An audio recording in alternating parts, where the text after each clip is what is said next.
Our safety, the safety of Israeli Jews, is intertwined with the safety of Palestinians. Most of the Palestinians who live in Gaza are only in Gaza because their parents or grandparents or great-grandparents were ethnically cleansed from Israel. This, for Jews, for us, this should be horrifying. He's not entitled to his own facts. You can be as Jewish as you would like. Unfortunately, if you look at the Hebrew Bible, we have seen throughout history that there are Jews who have acted against the interests of the Jewish people. Israel consistently lies, and Israel's defenders consistently lie. The irony is that for all the people like you who talk about Jewish safety, the irony is that you are making Jews less safe. Israel is making Jews less safe. Well, far away from the bullets and the outrage over total occupation, Jews in America find themselves accountable for the actions of a country over which they have no say. Israel's war on Hamas has unquestionably opened a spigot of anti-Semitism, and as we've sometimes seen on this show, the hatred flows in the other direction too.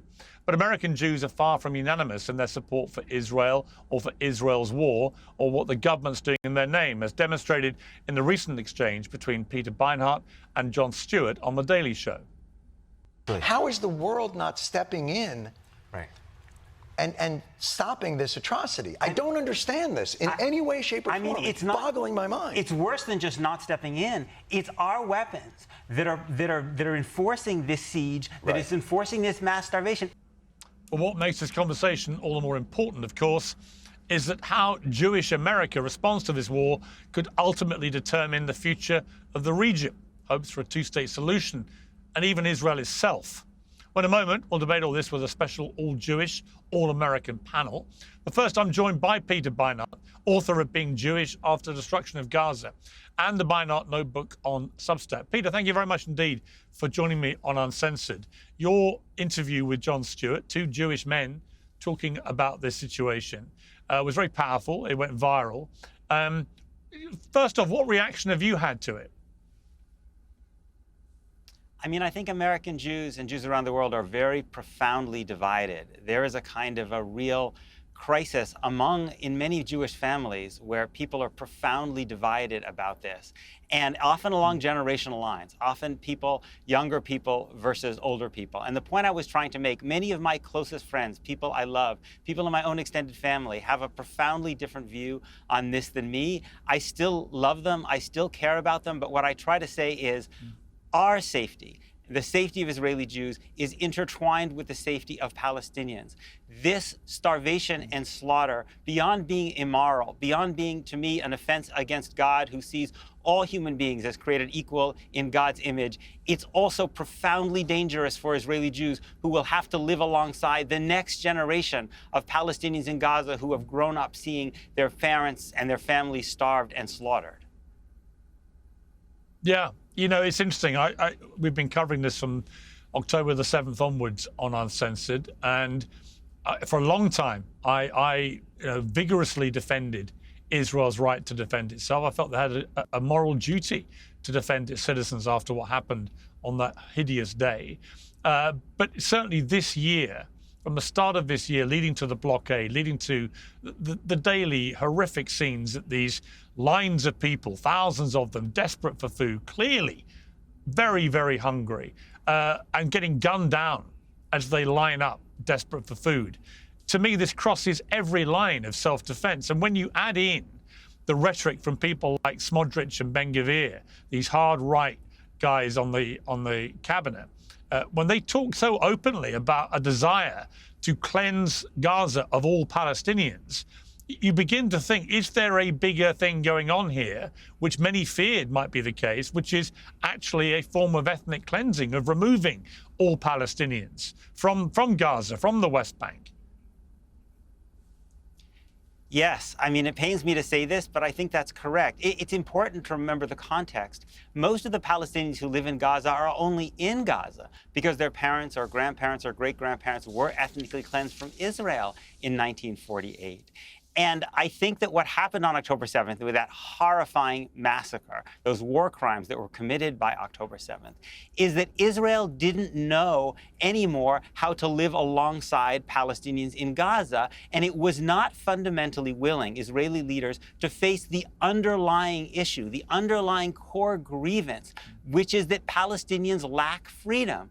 And if you don't give people just because people are oppressed doesn't make them saints, right? People who are oppressed can do horrifying things, as Hamas did on October 7th.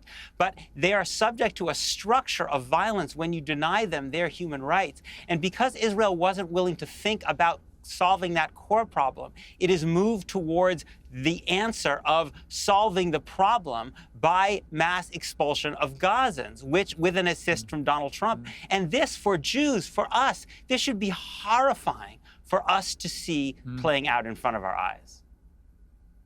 Yeah, I completely agree. And I think that people have tried to deliberately and disingenuously conflate genuine criticism of what Israel's government is now doing. And I've become increasingly critical of what they're doing this year and very vocal about it.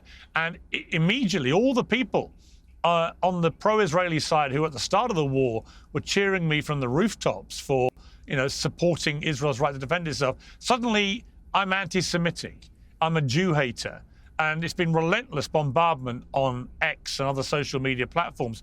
And yet there's been a real disconnect. That's why it's interesting about your reaction that you've been getting. A real disconnect with people I meet in the street. I've been in New York for a week. I've been in Los Angeles now.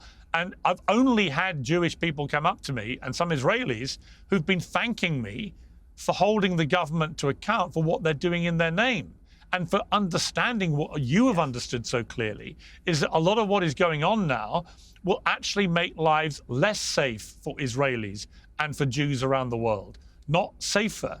And it's for that reason I've been so critical. And I also think if you treat the Palestinians in Gaza, the innocent Palestinians, not Hamas, but the fact that 20,000 children have been killed, the fact that there's now obvious severe hunger, possibly the start of a famine, obvious starvation in many cases. The fact that there's this constant denial by people on the pro-Israeli side, I think it does all Israelis such a disservice.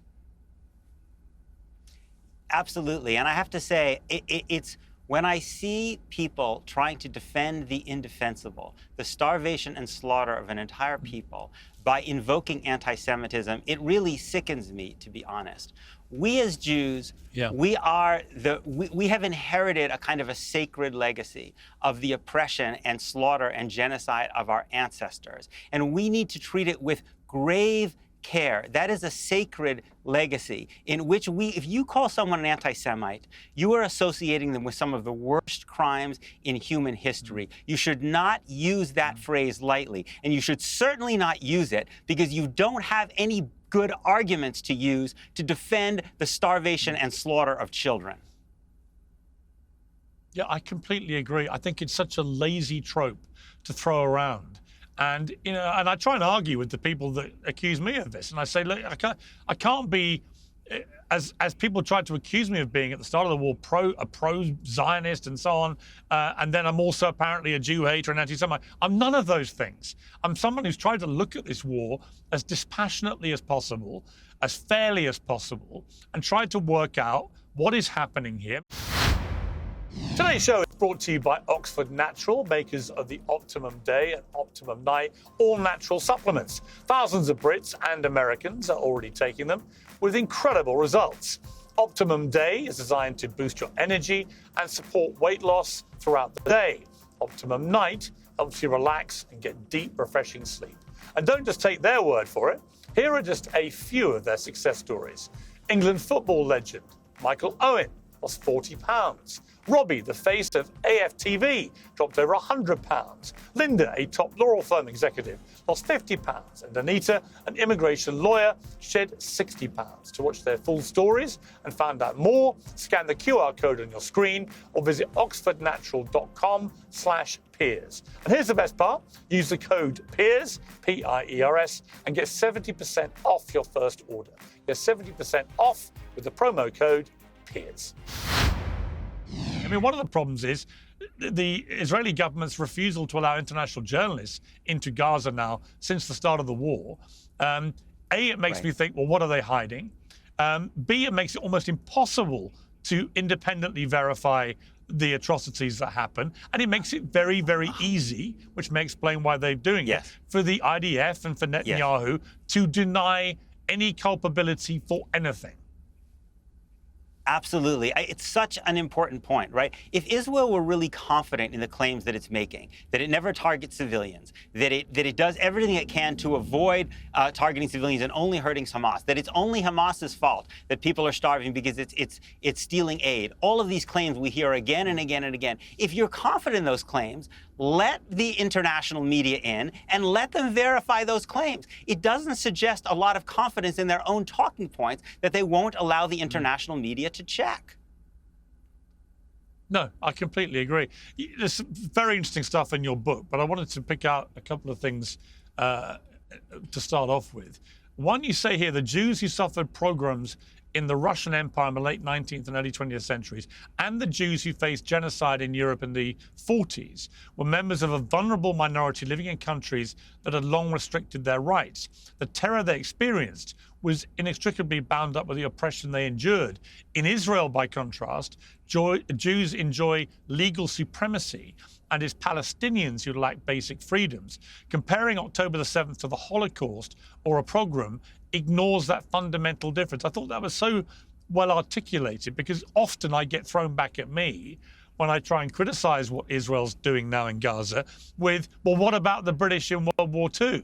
You know, what about what happened there? What about the wholesale slaughter of civilians in this war and that war and that war? But I thought you articulated there the intrinsic difference between what has happened historically to what is happening now from a Jewish point of view. Yes, again, this doesn't make the horror of October 7th any less for the people who were killed and people who were taken captive, not at all. But if we want to solve it, if we want to make sure we never experience another October 7th again, we have to understand the context, not to justify, but to understand, to make sure that everybody is safe. The violence of October 7th is by a people who are under occupation, under oppression. It's not like America's fight with the Nazis, or certainly not like the Shoah, the Holocaust of Jews in Europe. It's much more like the Mau Mau rebellion in Kenya, or the Algerian violence against the French, which was brutal, or Native Americans who attacked American settlers. People who had been forced off their land were being oppressed and responded in really, really brutal ways. And unless you deal with that underlying structure of oppression and violence, you can't make everybody safe. Right, and you know, the whole point of the aftermath of World War II, the Geneva Convention and other things that were introduced, was to prevent some of the worst excesses of World War II on the Allied side, right? The carpet bombing of Dresden, for example. Yes. You know, most people agree that that was completely unnecessary, so they brought in the Geneva Convention to stop this stuff happening again. So I think the parallel again, when they try and throw that back at me to silence criticism of the government, it says, well, it's not an accurate comparison to be making. You made another very good point, I thought, which is, and only you could make this. I mean, I think only a Jewish person could say this, actually.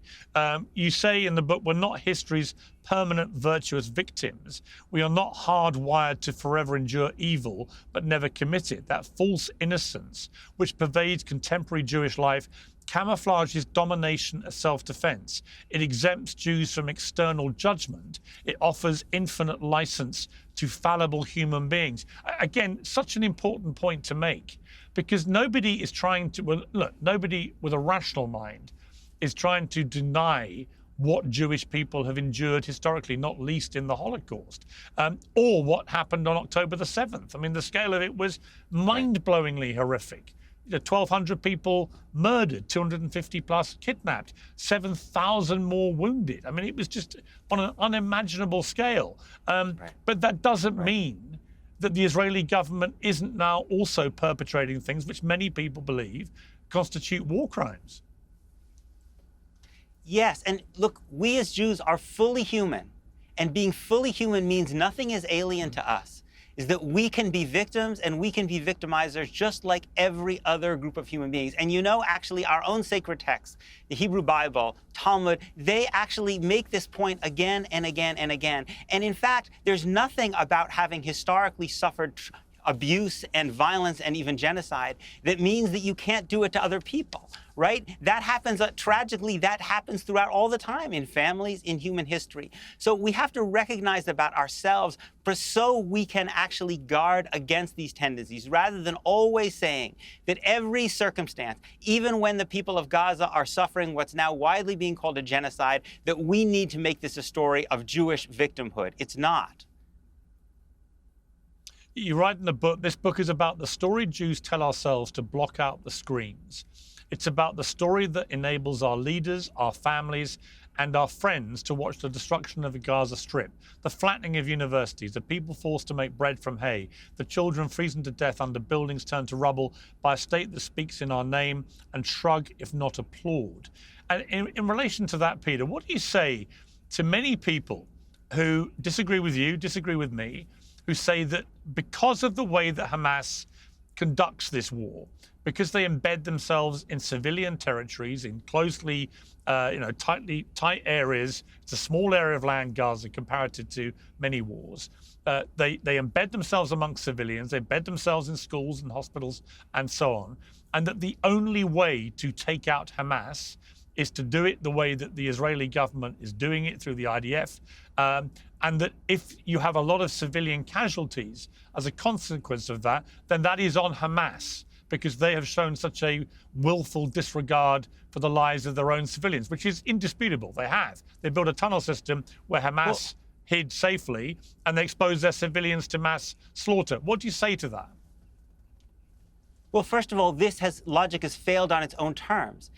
Hamas is still there. Israel has destroyed most of the schools, the bakeries, the agriculture, the universities, the churches, the mosques. But you know who is there still? Hamas. And although Israel keeps talking about how many Hamas people they've killed and how many weapons they've destroyed, just like the Americans in Vietnam kept talking about how many Viet Cong they had killed, what they don't tell you is that Hamas has lots of new fighters. Because when you kill dozens of people, of someone's family, and starve their parents to death, they're going to want to fight you. So they join Hamas, right? Yes, Hamas is an insurgency. It fights from within the civilian population and put Palestinians at risk. You know what? So did the Viet Cong in Vietnam. They built a vast tunnel network as well. This is the way all guerrillas fight. And it means that when you're fighting an insurgency, you are still bound by international law. And if you want to succeed, you have to deal with the underlying grievance of the population. Otherwise, you will just kill masses of civilians and you'll never actually solve the problem. There's a lot going on with the global economy. It's entirely reasonable to wonder what the effect will be on your savings and investments. Consider diversifying with gold through Birch Gold Group. For decades, gold has been viewed as a safe haven in times of uncertainty, stagnation, and high inflation. Birch Gold makes it extremely easy for you to diversify some of your savings into gold. If you have an IRA or an old 401k, you can convert that into a tax-sheltered IRA in physical gold. Or you can buy gold to keep in your safe. First, get educated. Birch Gold will send you a free info kit on gold. Just text my name, Piers, P-I-E-R-S, to the number 989898. Again, text Piers to 989898. Consider diversifying a portion of your savings into gold. That way, if the Fed can't stay ahead of the curve, at least you can stay ahead for yourself. Peter, you're going to stay with me. I'm going to bring in the rest of the panel now. It's a panel of Jewish Americans, as I said, all with different perspectives. The political commentator for PragerU and pro-Israel activist Shabbos Kestenbaum, the writer, filmmaker, and host of the Katie Halper Show, Katie Halper, and Benjamin Moalem, who formerly worked as a law clerk for the Supreme Court of Israel and now curates, explains, and analyzes verified news from coverage from Israel on Instagram. Well, welcome to all of you. Shabbos, let me start with you. What is your reaction to what Peter said? And just to remind viewers, I think, about Peter's credentials to speak about this. You know, A, he's Jewish. B, he's a professor of journalism and political science at the City University of New York. He's a contributing opinion editor at the New York Times, an MSNBC political commentator, editor-at-large of Jewish Currents, a non-resident fellow at the Foundation for Middle East Peace. In his personal life, he attends an Orthodox synagogue, keeps kosher, and has sent his kids to a Jewish day school. I would say that that's a pretty good checklist of credentials to entitle him to his opinions about this. I do accept, honestly, when I'm on X and arguing with Jewish people about this, I do accept the argument, I'm not Jewish. You can't have that argument with someone like Peter Beinart. So, Shabbos, your reaction to what you've just heard? Certainly, Peter's entitled to his own opinions. He's not entitled to his own facts. The American Jewish Committee had a survey in June, and it found that 85% of all American Jews felt a stronger attachment to Israel post-October 7th. Look, Peter has been going on national media for decades now, talking about how American Jews are continuously non-Zionist or anti-Zionist, but the data and the facts just don't back it up. I was a student at Harvard where Peter was paraded around the university, spoke at Harvard Divinity School, he spoke at Harvard Kennedy School, he spoke at Harvard Law School, he spoke at the Harvard College, and he's repeating the same talking points, but at the end of the day, the overwhelming majority of American Jews feel a strong attachment to Israel and feel an even stronger attachment to their Judaism, in spite of what Peter is trying to portray. The second point I would like to make is you can be as Jewish as you would like. Unfortunately, if you look at the Hebrew Bible, we have seen throughout history that there are Jews, I'm not necessarily saying this as Peter, but simply saying I am Jewish and therefore I can't be anti-Semitic, or I am Jewish and therefore the things I'm saying have legitimacy. If you look at the Hebrew Bible, we've always had Jews who have acted against the interests of the Jewish people. In fact, just yesterday was the holiday of the commemoration of Tisha B'Av, which is when we commemorate the destruction of the first and second temple in 586 BC and 70 CE, the destruction brought by the Babylonians and then the Romans. And a lot of that destruction was brought upon Jews who tried going to foreign enemies and told them that they should, in their own interest, destroy our temple. So I'm not convinced by anyone who says I am Jewish and therefore my arguments aren't inherently anti-Semitic or aren't inaccurate. I will judge Peter and any argument based on the arguments being made and not based on their Jewish identity. And out of interest, do you think I'm anti-Semitic? No, not at all. And in fact, I've routinely defended you, Piers, when I do media interviews, when I am on podcasts. I think one of the reasons that pro-Israel Jews stop going on your show is not because of, they're not able to defend the war. It's simply because you don't really treat them well. Natasha Hasdorf is a friend of mine, and let's call a spade a spade. I believe you acted pretty inappropriately towards her, and people aren't willing to engage in an environment whereby there's not a lot of good faith argument. Last time I was here, you allowed Anna Kasperi to call me. It's interesting. What's interesting about Natasha? Well, it's interesting about Natasha because I was laboring under the massive misapprehension that she was indeed a senior international lawyer. Most international lawyers I've met are perfectly able to deal with the rough and tumble of a media interview, however contentious it may be, however much they get interrupted. It turned out that she was not able to deal with that, played the victim afterwards, and had a lot of people playing the victim on her behalf, which I thought was actually pretty pathetic. I got annoyed with her because she was trying to cast doubt over things like 9 children being killed in an airstrike, which nobody else was raising any doubt about whatsoever, not least because the parents, who were both medics, had given interviews talking about losing 9 of their 10 children. I thought that was pretty inhuman, actually. But let's not make this about Natasha Hasdorf, but I did find the massive overreaction to what was, I'll accept, I probably interrupted her a bit too much. She's a lawyer. For God's sake, if you can't rough up a lawyer in a media interview a bit and interrupt a bit too much when you don't like what you're hearing, I'm not sure what the world's coming to. I accept that you, Shabbos, have always, when you've come on Uncensored, acted in a very respectful manner. And I think that brings out probably the best in interviewers when you do that. I may not agree with you, but you don't react the way that she did in that interview. So I don't think it was all completely blameless. Let me bring in Katie Halper. I could see you reacting facially quite a lot there to what Shabbos was saying. So explain what was annoying you.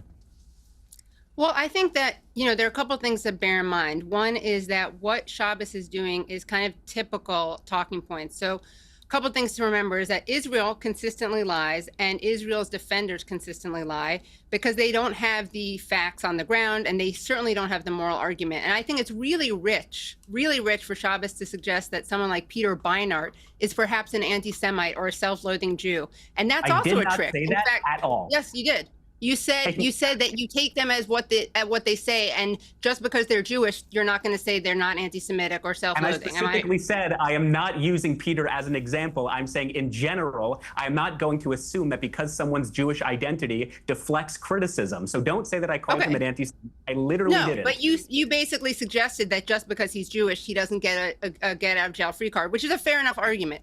But the truth is that Jews like Peter Beinart are much less anti-Semitic than Jews who defend Israel, because when you are live streaming a genocide and saying that this is for the sake of Jewish people, you are putting all Jews at risk. I mean, let's table the fact that this is a very inhumane and unjust and immoral and illegal genocide.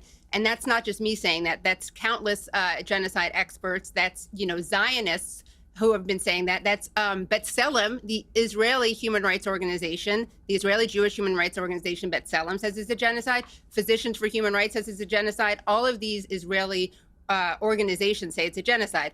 But what we have to remember is that there's also a trick. In fact, there was a minister of Israel who said that this is the trick we play. When we talk to people, we bring up the Holocaust and we bring up anti-Semitism. And we do that whenever someone criticizes Israel. And this woman, Shalomit Aloni, was a minister of education in Israel. And so what we're going to see throughout this panel, I assume and I predict from watching past panels, is we're going to see a lot of lying, a lot of obfuscation, and a lot of claims that people are anti-Semitic or picking on Israel unfairly or self-loathing Jews. And you should just bear that in mind. And Shabbos, I just watched the panel with you and you lied through your teeth the entire time. You even said, fact check me on something. You said that Pierce asked you if the proportion of children killed was higher in Gaza than it was in other wars. And you said that it was as high in other wars. And you named the Syrian Civil War, Vietnam, and Korea. Unfortunately, the stats don't back you up. And the proportion of children killed in all of those wars was lower. I can go over the stats with you, but was lower than the proportion of children killed in Gaza. So we have an active genocide going on. It is actually illegal for the United States to support this genocide. It violates the Leahy Law. It violates the Foreign Assistance Act. It is a threat to every living person, basically. And of course, ironically, now I don't speak out because this has a dangerous effect on Jews. It does have a dangerous effect on Jews. I speak out because I believe that Palestinians are human beings with human rights. I also speak out because Israel doesn't get to speak for all Jews. But the irony is that for all the people like you who talk about Jewish safety, the irony is that you are making Jews less safe. Israel is making Jews less safe. AIPAC is making Jews less safe. The ADL is making Jews less safe. And you're engaging in the anti-Semitic trope of equating Jewishness with Zionism. Every time that you claim that all Jews have to be Zionists or that it's anti-Semitic to be anti-Zionist, you are leaning into that dual loyalty trope, which claims that all Jews are a monolith and we all support Israel. And again, when you're live streaming a genocide that the entire world sees and you're saying that this is for the sake of Jews, I don't know how that's good for the Jews. Okay, Benjamin Moalem, let me bring you in here. It's actually very interesting to me to have 4 Jews debating this, because I think that's the way it should be, actually, at this stage, because I'm aware that in the Jewish community globally, there is, as Peter said, a lot of debate and argument and massive difference of opinion between families and friends. It's dividing a lot of people around the world in the Jewish community. My issue with what is happening in Gaza is it doesn't seem to be showing any evidence of Israel's original stated war aims being achieved. The hostages are not being released and haven't been since February, pre the blockade. Hamas have clearly not been defeated by any stretch of the imagination at all, and continue to taunt Israel with horrific videos of these hostages being treated in the most disgusting manner. Although I raised a point yesterday on X, and I wasn't trying to be, political about it. I wasn't trying to be anti-Semitic or anything else. I simply said it was interesting to me that Hamas put out footage that is accepted immediately as 100% credible, and everybody on the pro-Israeli side, rightly, because I think they are genuine videos, was raging about this, and they were horrific and disgusting, and Hamas are horrific and disgusting. But there's a completely different attitude towards the Gaza Health Ministry figures which are released about casualties, even though, as Peter points out in his book, the Gaza Health Ministry actually includes names. Whereas if you ask any senior Israeli that I've interviewed, the Israeli ambassador to the UK, she knew exactly how many Hamas terrorists had been killed, but she had no idea and couldn't tell me how many civilians had been killed. They don't keep a record. And so, I was just curious. I was curious why the utter credulous reaction to awful videos, but utter incredulity to casualty numbers when it would appear historically that the Gaza Health Ministry numbers tend generally to be pretty accurate and accepted by Israel after the event. Only now, since October the 7th, has everybody on the pro-Israeli side that I've had arguments with about this said, actually, none of it's true. You can't believe any of it. We know we've killed 30,000 terrorists. We've no idea how many civilians have died. None of that is credible to me. So sorry for the little rant there, but it's something that comes at me a lot on X. And I just found that an interesting thing to watch in the last couple of days. But what is your reaction generally to the point Peter made about the increased threat he believes is now happening to Israelis and to Jewish people around the world as a result of the current war strategy of Netanyahu's government? So allow me to begin by addressing your point about the difference between the video of Vyatar David and Ron Braslavsky and the numbers that come out from the Gaza Health Ministry. The video that was released, it was released by the Israeli government after they showed the family and analyzed it. And obviously there's an obvious difference between video evidence and numbers that come out from a Hamas health ministry that nobody really knows how it operates. And it's clear that they have a deliberate policy of starving the hostages. It's something that they've said, something that has been assessed, something that you can see. There's no deliberate policy of starvation when it comes to Israel's policy vis-a-vis aid into Gaza. We can argue about... well, there was a blockade for 3 months. I mean, that's a deliberate policy of starvation. There wasn't. And they said they were going to let in no food. They said it out loud. That's why genocide scholars. Literally, that's the epitome. Yeah. Yeah. Right, but what happened for the 75 days prior to that blockade? 600 truckloads of aid were allowed into Gaza on a daily basis. Israel had assessed that there was enough food in Gaza for every person there to have 3,000 calories for a period of 2 months, which is how long the blockade actually lasted. Israel was trying to apply pressure onto Hamas, which obviously by starving the civilian population. That's a war crime. Saying what I need to say, then it is a war crime. It's terrorism. Okay.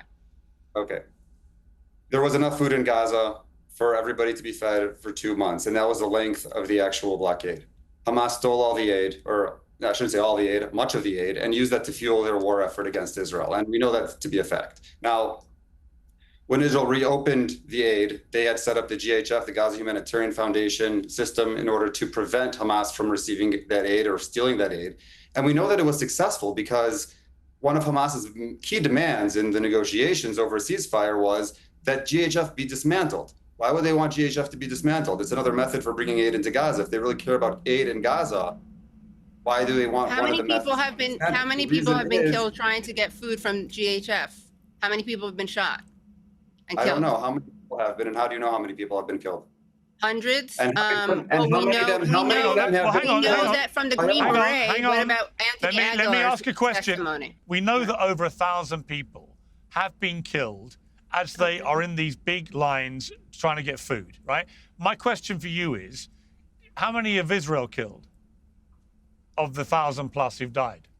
I don't know. I don't know how many were killed by Israel. I don't know how many were killed by Hamas. But there is documented evidence of Palestinians in Gaza saying that Hamas was shooting at them.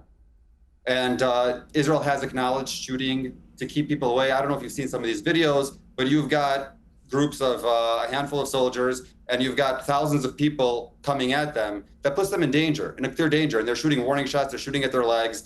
How many were killed by Israeli soldiers? Maybe they should have more than 4 distribution sites. Maybe they should have more than 4 distribution sites. You don't think that's a trap? It takes a while to set up a distribution site. I don't know how easy it is for you sitting in the chair, wherever you're sitting in the United States, to set up a distribution site. Well, then maybe they should have used established distribution instead of an organization that has no experience. And that why did the person resign before it started? Why did the guy who was supposed to be the head of it You're just throwing out questions that have absolutely nothing to do with the topic at hand. Israel has continued to allow aid into Gaza, not just through GHF, but through the UN and through other aid organizations since it reopened the aid in May.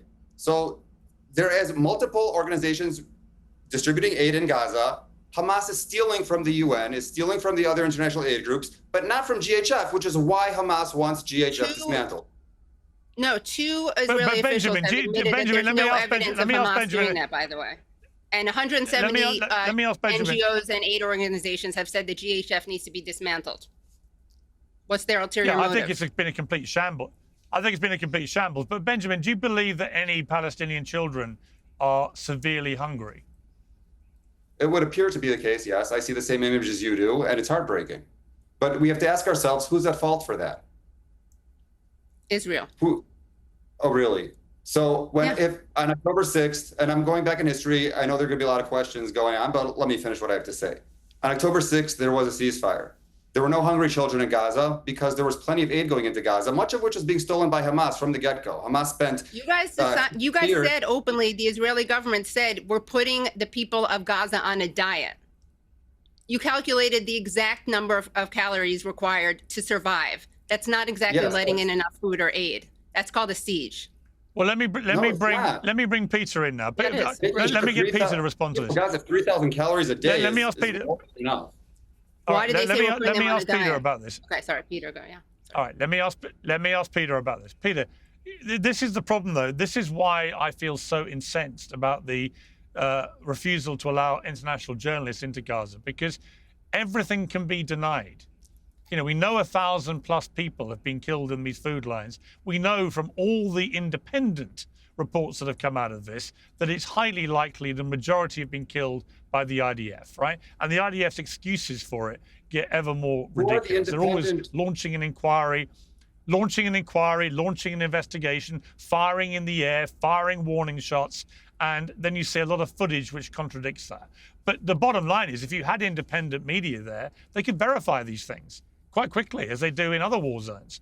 So it's become a real problem here. But what do you make of what the two gentlemen who disagree with you quite fundamentally here, what do you make of what they've been saying?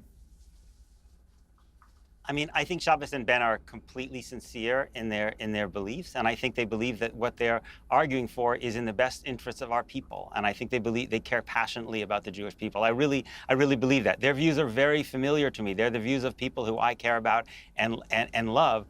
I just disagree with them because the reason I disagree with them is that I don't think they take into account the interconnectedness of our safety as Jews and the safety of Palestinians. In the long run, I believe it is very, very dangerous for Israeli Jews to create conditions of starvation and slaughter for Palestinians, even if, because that produces a new generation of people who will join groups like Hamas or groups even more radical than Hamas. I believe that the safest thing for Israeli Jews is to live alongside Palestinians who have basic freedom, who have basic human rights, that is a condition that will be safer for everyone. And I will say, in my experience, and again, I'm very, very fallible and I've been wrong about lots of things.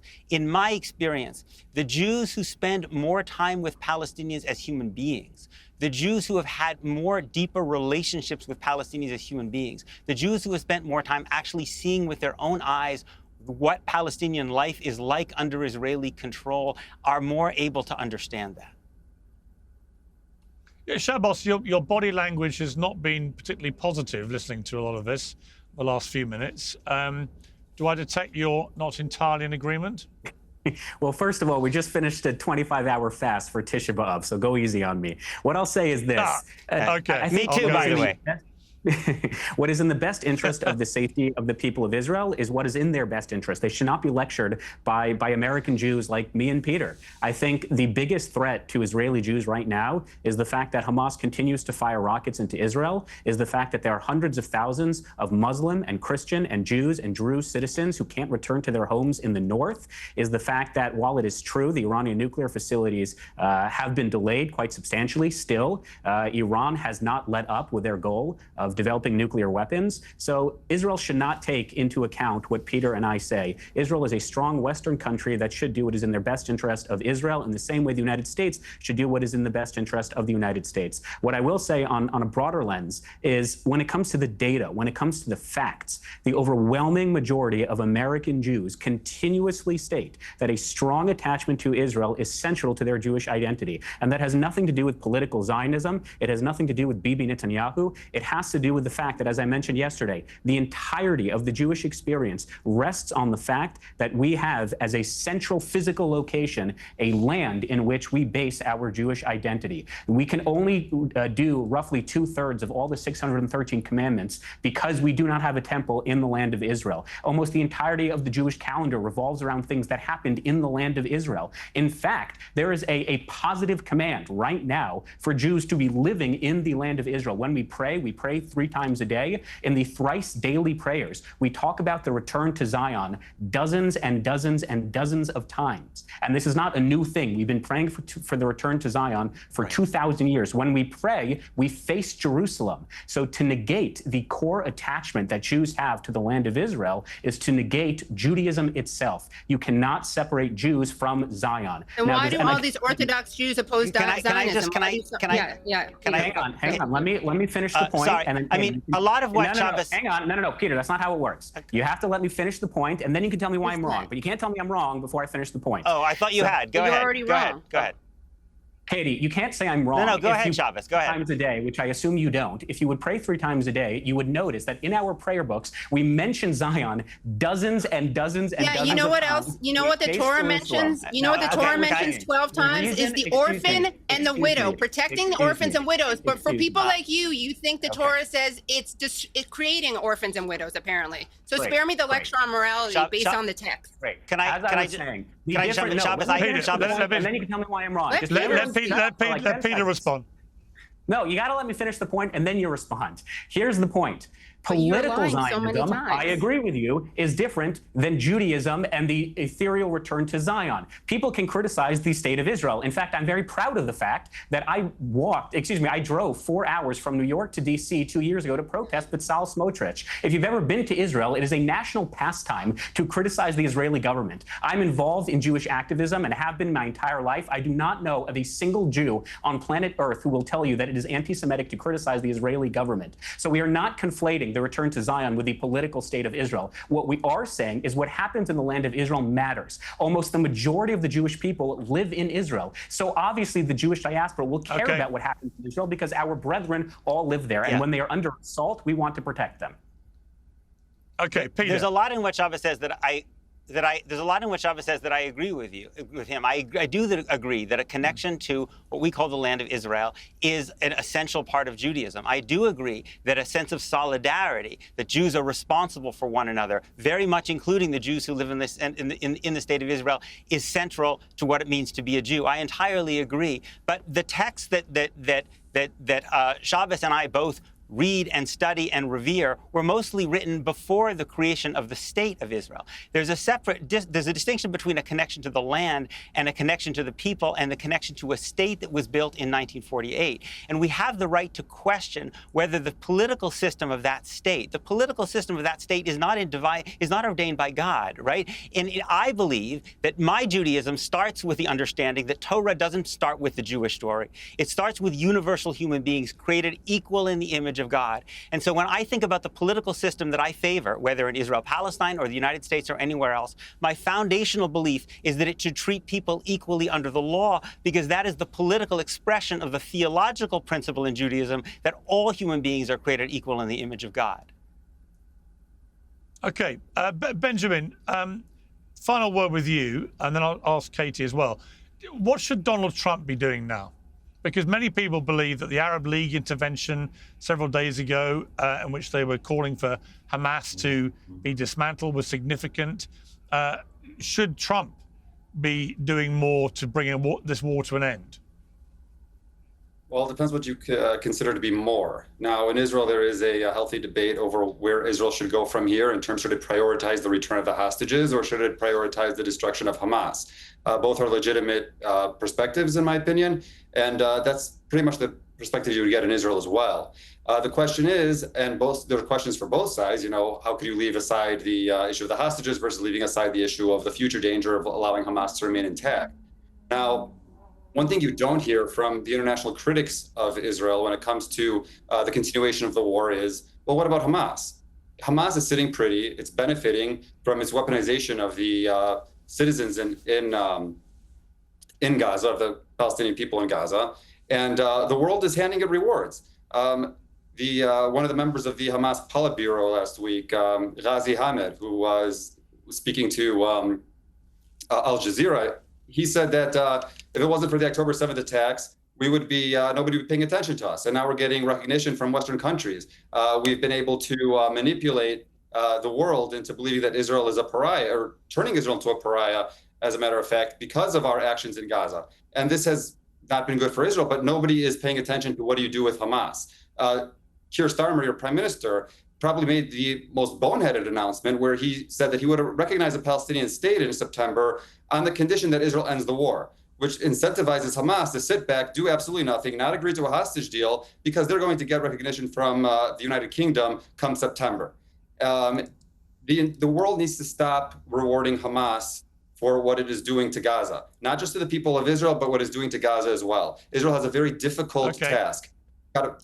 Wage its war, and it's got to, let me give Katie the last word to respond. Katie. Well, it's really not difficult. Israel is obliged to follow international law and international humanitarian law. It violates it literally every day. It doesn't respect rules of proportionality, rules of distinction. I think it's really dangerous for Shabbos to try to say that the genocide in Israel is somehow related to Judaism. That's certainly not good for the Jews. I think that what you're describing is an ethno-state and ethno-supremacy. I don't want a state to be given rights because of what is said in the Torah. I don't think that's fair. I don't think you'd accept that if any other leader did it. And the truth is, this is a distraction. The important thing to note is that Israel is an apartheid state. It is committing genocide as we speak. It is starving people. What the United States needs to do for its own self-interest, is cut off all funding because it violates the Leahy Law, the Foreign Assistance Act. Also, you kept talking, Shabbos, about how popular, how supported Israel is. Actually, support for Israel is at a historic all-time low, lower than it's ever been since modern polling.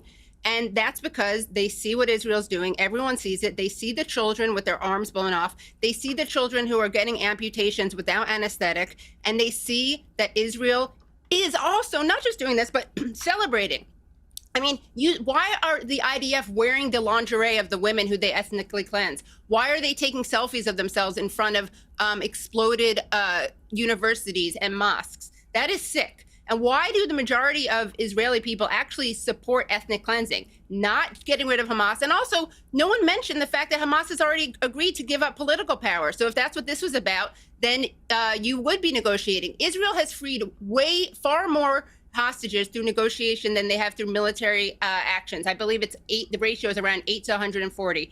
But Israel has decided that the priority is not saving hostages. It's also not defeating Hamas, because everyone knows that Hamas has grown since October 7th, not decreased. Their priority is ethnically cleansing, creating a greater Israel, and killing Palestinians. That's their priority. And we know this because Netanyahu also said, Netanyahu said that if, let me just finish one sentence. Netanyahu said that if the hostages were released, he still would keep launching the war. So all the talking points about how Hamas could end this tomorrow if they just released the hostages is a lie. Okay, I was going to leave it there, but given, Shabbos, you've been putting your finger up to speak in a very plaintive way for the last few minutes, I'll give you 20 seconds to respond. Well, I could have just done the Anna Kasparian and just yell, but I thought this was more respectful. First of all, it's astounding that I can make a reasoned argument and the response is apartheid, genocide, settler colonialism. There's a theological... Wait, those are facts. That's not a hysterical, emotional thing. It's been documented. No, don't shush me and don't make... What is this? Are you doing like an Italianism? Stop, please. No. You're lying. You're lying. Apartheid is not... Oh, you're not going to do the Anna Kasparian? Shut up. Apartheid is not an emotion. Apartheid has been proven by every credible human rights organization. Why does B'Tselem say there's apartheid? What's their ulterior motive? Are they a cabal of self-loathing Jews? Why do they say there's apartheid if there's not?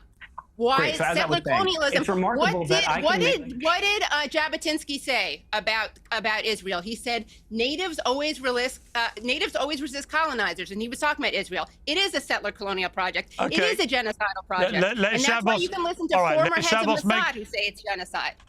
Okay, let Shabbos finish his point, and then we're going to wrap it up. Again, Shabbos, you can quickly finish your point, but please be quick. Yelling is not an effective argument. You can just say told me whatever to shut up and you yelled yourself. Yeah. You keep interrupting, so please stop talking. Okay, Here's the reality. Please There's a explain theological why claim. it's not genocide. Why is it not genocide? There's a theological claim that Jews have as it pertains to their attachment to the land of Israel. That does not mean that they have a right to the land of Israel. They have a right to self-determination the same way the Palestinians have a right to self-determination. I believe that there should be a Jewish state in the same way there should be a Palestinian state. The problem is... Oh, wow. Oh, Shabbos has been trapped in mid-flow, and I'm going to take that opportunity to bring this to an end. It seems an appropriately strange way for the debate to end, with Shabbos frozen in mid-sentence. We're going to leave it there, but it was a really interesting debate. Oh, you're back. Shabbos, you were frozen in mid-flow, which I felt was an appropriate way to bring things to an end. Piers, no, I'm going to leave it there. We've run out of time. Piers, you're invited. You're coming to Israel. Me and Peter will take you. We'll try our best to get you. You said that you don't want Piers let in. You tweeted out that Piers shouldn't be let in. I saw your tweet. I've been to Israel. I actually went to Israel. What? I actually went to Israel in 2012 to interview Netanyahu in Jerusalem. I loved it and would very happily like to go back. But I've got to leave it there. Thank you. It was a really interesting panel to get you all debating like that. I appreciate it very much. Thank you. Thank you, Piers. Piers Morgan Uncensored is proudly independent. The only boss around here is me. If you enjoy our show, we ask for only one simple thing. Hit subscribe on YouTube and follow Piers Morgan Uncensored on Spotify and Apple Podcasts. And in return, we will continue our mission to inform, irritate and entertain. And we'll do it all for free. Independent, uncensored media has never been more critical, and we couldn't do it without you.